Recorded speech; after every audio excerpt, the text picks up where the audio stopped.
J'étais là à me balader sur TikTok et je suis tombée sur la vidéo d'une meuf en train de raconter sa vie et d'expliquer comment est-ce que son père, le hobby de son père, avait ruiné leur vie. Et elle commence la vidéo en expliquant que leur père est ce qu'on appelle un bug chaser. C'est un terme que je ne connais pas, que je ne connaissais pas, donc ça m'intrigue.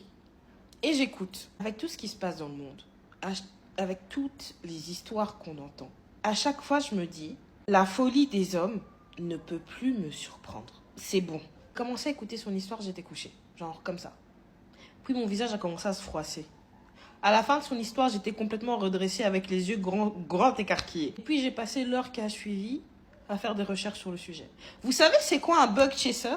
Bug chaser, c'est le terme employé pour parler d'une certaine catégorie d'hommes. Donc ce sont des hommes, des personnes saines de corps, parce que d'esprit j'ai un doute, mais en tout cas en bonne santé, qui n'ont aucun problème, mais qui cherchent activement à contracter le sida pour pouvoir le refiler à un maximum de partenaires par la suite.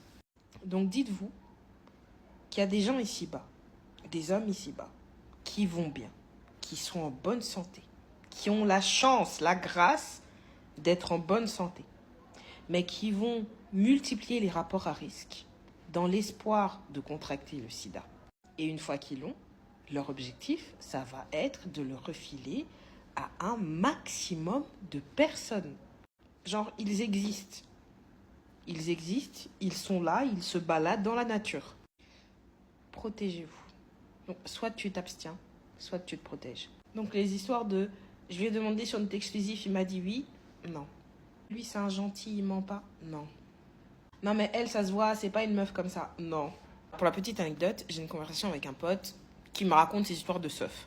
Alors, pour vous la faire courte, premier date avec une go, elle invite chez lui pour un dernier verre, et une fois arrivée dans son appartement, elle se montre très insistante. Donc en gros, elle veut. Sauf que lui n'avait pas prévu de finir sa soirée comme ça, et il n'avait pas de préservatif sur lui. Donc il lui demande si elle en avait. Elle lui dit non, c'est pas grave, vas-y, détends-toi, viens, on fait nos affaires. Il se laisse aller dans un premier temps, mais il n'est pas très à l'aise avec ça. Donc il finit par interrompre ce qu'ils étaient en train de faire. La meuf le prend mal, le fout dehors, enfin bref, on s'en fout de cette histoire. Je vous raconte ça parce que j'ai remarqué qu'entre deux histoires, la protection avait sauté.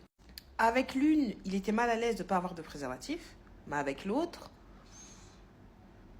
il ne s'est pas posé de questions. Quand je lui demande comment ça se fait,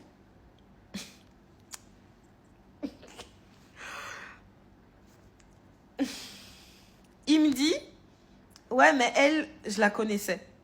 Celle avec qui il n'y a pas eu besoin de protection. Comment ça, tu la connaissais? Parce que ça faisait déjà un moment qu'on parlait, et puis je sais que c'est pas une fille comme ça. C'est pas une fille qui fait n'importe quoi. Ah, juste parce qu'elle te l'a dit. Juste parce que madame se donne un genre quand vous parlez. Tout ça pour vous dire que certains évaluent le potentiel risque en fonction de l'image qu'ils se font de vous. Alors, entre ce genre de critères d'évaluation et les fous qui se baladent à la recherche du sida, protégez-vous.